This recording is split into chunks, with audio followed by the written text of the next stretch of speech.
मौसम को लेके एक एडवाइजरी जारी की गई थी जिसमें ये कहा गया था कि मौसम खराब होने का इंकशाफ था और वैसा ही हुआ। रात डिस्ट्रिक्ट पुंछ में बहुत तेज और बहुत खतरनाक वाली बारिश हुई जिसमें खदशा था कि कोई कहीं ना कहीं से हमें कोई ऐसी खबर अल्लाह ना करे मौसूल हो कि कोई जानी नुकसान हो। बेहतर रहा, जानी नुकसान नहीं हुआ। अभी तक हमारे पास कोई डिटेल्स नहीं आए हैं चूंकि सुबह से नेटवर्क भी बंद था, लेकिन लोगों का काफी ज्यादा माली नुकसान हुआ है। और आज जिन दुकानदारों का, जिन कारोबारियों का, जिन मुसाफिरों का नुकसान हुआ है, वो सीधा सीधा उसका जिम्मेदार हम बॉर्डर रोड ऑर्गेनाइजेशन को समझेंगे, उस एजेंसी को समझेंगे जिस एजेंसी के जिम्मे ये काम करवाना था। इससे कबल पिछली बारिशों में भी हमने उन तक ये बात पहुंचाने की कोशिश की। हमारे पास वो मैसेजेस अभी तक हमारे फोन में सेव हैं जो हमने बीआरओ के आला अधिकारियों तक पहुंचाने की कोशिश की कि आप ये मैसेजेस आप तक हम पहुंचा रहे हैं, आप ये देखिए, ताकि आने वाले वक्त में, चूंकि सावन का महीना है और बारिशें मजीद होनी थी, चूंकि यहाँ के क्लाइमेट के हिसाब से अभी मानसून यहाँ शुरू हुआ है और अभी इसका काफी समय बाकी भी है, लेकिन बीआरओ के कान के तले जूं तक ना रेंगने की वजह से आप मेरे पीछे देख सकते हैं ये सड़क की हालत क्या हुई है। मैं कैमरामैन से कहूंगा इन मुकामी दुकानदारों की हालत भी आपको दिखाएंगे। किस कदर ये वो लोग हैं जो छोटी छोटी चीजों में से एक एक दो दो रुपए मार्जिन इकट्ठा करके महीने की जो इनकी इनकम आती है वो बैंक के हवाले करते हैं, जिसे इंस्टॉलमेंट कहा जाता है। लेकिन कहीं से बीआरओ ने पैसे खाए, कहीं पे कंप्रोमाइज किया, कहीं से रोड कंजस्टिस की, कहीं से ज्यादा रोड को खोला गया, कहीं पे लिहाजदारियां पाली गई, लेकिन रोड का काम जू का तू।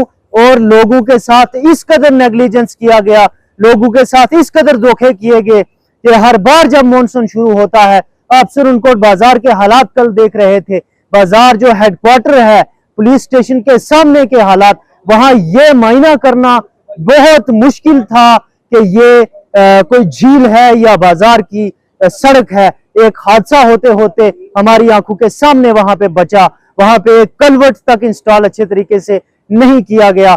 टोटली फेलियर देखा गया इंतजामिया का, बॉर्डर रोड ऑर्गेनाइजेशन इंतजामिया का। अगर इंतजामिया को हम जिम्मेदार नहीं ठहराएंगे, अगर इसमें हम अपने पॉलिटिशियंस को जिम्मेदार नहीं ठहराएंगे, तो ये लोग सवाल किससे पूछें। हमारे साथ यहाँ कुछ मकामी सीनियर्स भी हैं, हम उनसे भी बात करने की कोशिश करेंगे। खैर मकदम है आपका हमारे डिजिटल प्लेटफॉर्म में। सबसे पहले तो मैं ये जानना चाहूंगा कि सियासी क़यादत होने के बावजूद आज यूनियन टेरिटरी में चीफ मिनिस्टर साहब बैठे हैं। एक वक्त था जब खाली गवर्नर साहब थे, तो यकीनन ऐसे हालात अगर हो जाते थे तो उन्हें कंट्रोल किया जाता था, गवर्नमेंट की तरफ से फिल फॉर मिशनरी भेजी जाती थी। लेकिन आज तो हमारे पास चीफ मिनिस्टर साहब बैठे हैं, एक सरकार चुनी हुई है, हमारे पास मेंबर ऑफ लेजिस्लेटिव असेंबलीज है, लेकिन आज ये लोगों का ये हाल क्यों? आज कंपनीज को क्यों असर नहीं पड़ता? क्यों लोगों का नुकसान बार बार किया जाता है? देखिए जी, हमारी एडमिनिस्ट्रेशन जो है, जम्मू कश्मीर की एडमिनिस्ट्रेशन में जितने भी एमएलए, मिनिस्टर, जितने भी डिस्ट्रिक्ट पुंछ के हजरा यहाँ ऑफिसर सीनियर बैठे हैं, इनके अंदर कोई एहसास नहीं है इस गरीब पब्लिक के लिए।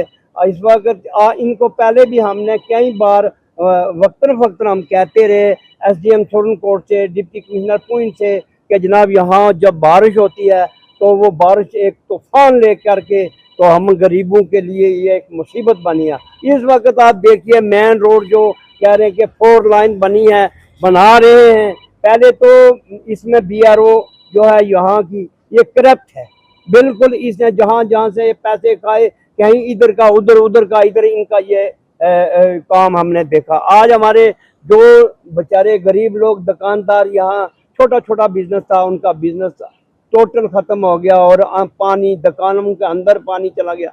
और रोड जो हाईवे है उसमें देखा जाए कि नाले, एक बहुत बड़ी तोगयानी आई और सब कुछ खत्म कर दिया। इस वक्त जो रात को 18-19 के दरमियान जो आज की डेट में जो तूफान आया है, उसमें कई ज़मीनें जो करीबन 100 कनाल रकबा बह गया है और काफ़ी नुकसान, बागवात ख़त्म हो गए। जो हमने हॉर्टिकल्चर से बाग लगवाए थे, फसल टोटल बह गया है, हमारे पास कुछ नहीं बचा। लिहाजा मैं फिर भी इस चैनल का शुक्रगुजार हूँ कि ये खबर जो इस वक्त मौके पे जा करके इन हाई कमान तक, बाला अफसरान तक पहुँचाई है। मैं बहुत बहुत शुक्रगुजार हूँ इस चैनल अल्लाह बोल का। बहुत शुक्रिया। ये दिखाने का मकसद ये था कि हम मैसेज देना चाह रहे हैं। बहुत बड़ी मकदार में लोगों का नुकसान हुआ, बहुत ज्यादा लोगों का नुकसान हुआ, लोगों की दुकानें टूटी, लोगों की दुकानों के अंदर पानी गया, लोगों का माल मवेशी तबाह हुआ, रास्ते खराब हुए, जमीनें खराब हुई, धान की फसलें खराब हुई, मकई की फसलें खराब हुई। हमारी रिक्वेस्ट रहेगी डिस्ट्रिक्ट एडमिनिस्ट्रेशन से कि फिल फोर कंसर्न डिपार्टमेंट जो हैं, फ्लड कंट्रोल डिपार्टमेंट से हमारी रिक्वेस्ट रहेगी, इरिगेशन डिपार्टमेंट से हमारी रिक्वेस्ट रहेगी, और स्पेशली बीआरओ से हमारी रिक्वेस्ट रहेगी कि खुदारा इन लोगों के साथ इस कदर नेग्लिजेंस ना कीजिएगा। आपसे भी कल हिसाब होना है, आपसे भी पूछा जाना है कि आपको एक जिला के लिए हमने इंसाफ करने के लिए, लोगों की हिमायत के लिए, लोगों की सहूलियत के लिए भेजा था, और आपने उन्हें यह सहूलियत फराहम करवाई कि जिन दुकानों से वो अपने बाल बच्चों की रोजी रोटी कमाते हैं, उन दुकानों के अंदर आपने कॉम्प्रोमाइज करके ड्रेनेज सिस्टम को रोक के उन दुकानों के अंदर डाला। ऐसा ना करें, हमारी रिक्वेस्ट रहेगी। और हम पूरी उम्मीद है हमारे डिप्टी कमिश्नर पुंछ श्री अशोक कुमार शर्मा से कि फिलफोर इस पे एक्शन लेते हुए वो जितने भी कंसर्न डिपार्टमेंट है उन्हें फील्ड में रवाना करेंगे, और जिन लोगों का नुकसान हुआ है उस नुकसान की एक जो है उसकी जांच पड़ताल करने के बाद वो नुकसान की भरपाई करने की भी जहां से होगा कोशिश जरूर करेंगे। देखो जी, कहना क्या है, इसको जिम्मेदार ठहराएंगे, क्या कहेंगे? सबसे पहले तो मैं यही बोलूँगा, इंट्रोडक्शन देने की तो ज़रूरत नहीं है। जो हालात यहाँ पे बने हुए हैं, रात से 1 बजे से हम लोग खज्जले घर से बाहर निकले हुए हैं, क्योंकि बारिशी मौसम था, और एक्सपेक्ट ये कर रहे थे हम गवर्नमेंट से कि जो रोड वगैरह बनाई है इसका ड्रेनेज सिस्टम बढ़िया किया होगा, क्योंकि इस बार हमने एक्सपेक्ट किया था कि जो हर बार हमारे साथ हालात होती है उससे इस बार हम बच जाएंगे, लेकिन ऐसा कुछ भी नहीं हुआ। रात को जब ये 1 बजे से बारिश स्टार्ट हुई, काफ़ी ज़्यादा बारिश स्टार्ट हुई, हम लोग ने देखा जब कि हम लोग थोड़ा देखते हैं आसपास में क्या सिचुएशन बनी हुई है। घर से बाहर निकले हम लोग, पहले तो कुछ गाड़ियां यहाँ पे नाले में लटकी हुई थी, वो हमने बाहर निकाली। उसके बाद हमें अपनी दुकान का थोड़ा सा ध्यान आया कि चलो दुकान देखते हैं। यहाँ पे पहुंचे ही थे हम लोग, और क्या देखें, यहाँ पे तो पूरी तबाही निकली हुई है, पूरा पानी दुकानों के अंदर जा चुका है। जो भी सामान वगैरह रखा हुआ था, सामान टोटली खत्म हो चुका है, जैसा कि आप वीडियो में अभी जुल्फकार भाई आपको दिखाएंगे। तो इसके ऊपर क्या ही कहना है हमने। ये हालात थे।